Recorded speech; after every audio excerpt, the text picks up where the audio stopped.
Hi there, good day. Well, guess what?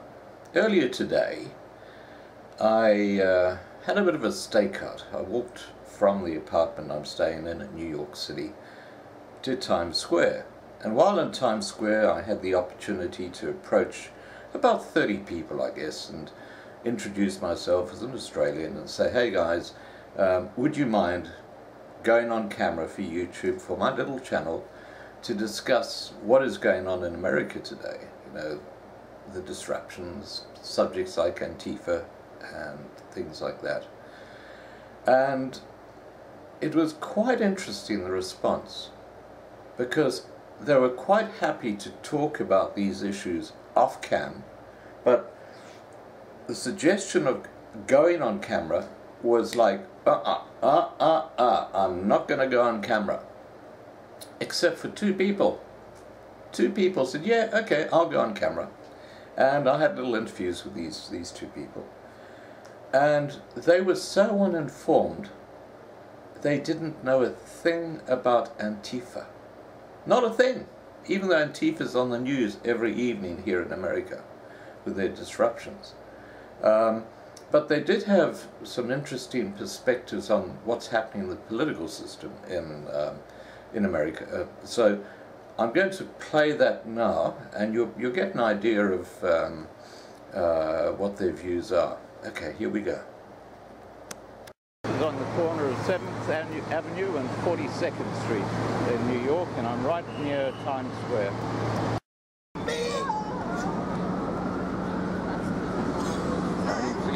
In Times Square. Okay, I'm talking to Tuck in Times Square, and I've just been speaking to Tuck about what he thinks about the disruptions going on where people are meeting and stuff like that. Tuck? Well, I think disrupting people that's getting together to talk about anything in my heart is wrong.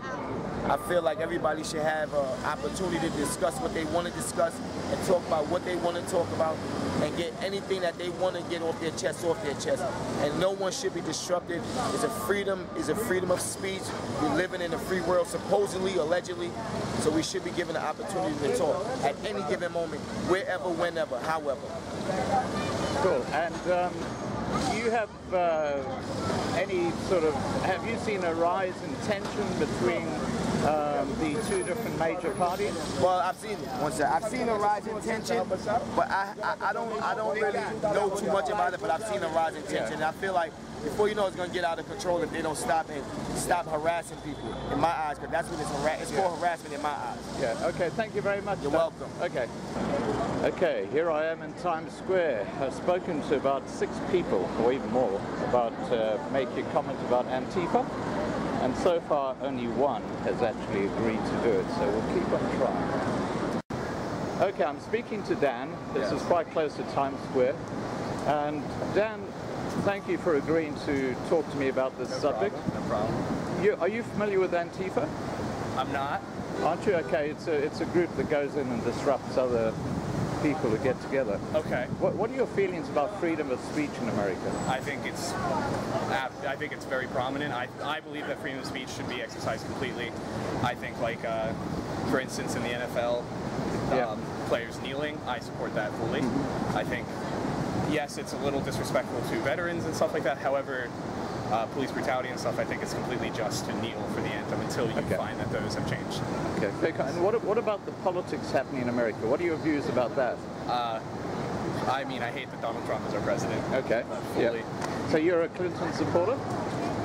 Not so much, because I'm not a big fan of Clinton either. Yeah. I know she's had her own problems. Yeah. Same as Trump. There wasn't really an amazing candidate. Yeah. I wasn't old enough to vote at the time of the election. Yeah. I would have voted for Clinton, I believe. Yeah. Or whoever his name was, Sanders. And yeah, it was just not exactly the best election. Not happy Trump is our president, but it is what it is, and I still... Do you think Trump's helped America? I mean, there are a lot more people employed now. There has been that, but I think he's just an embarrassment.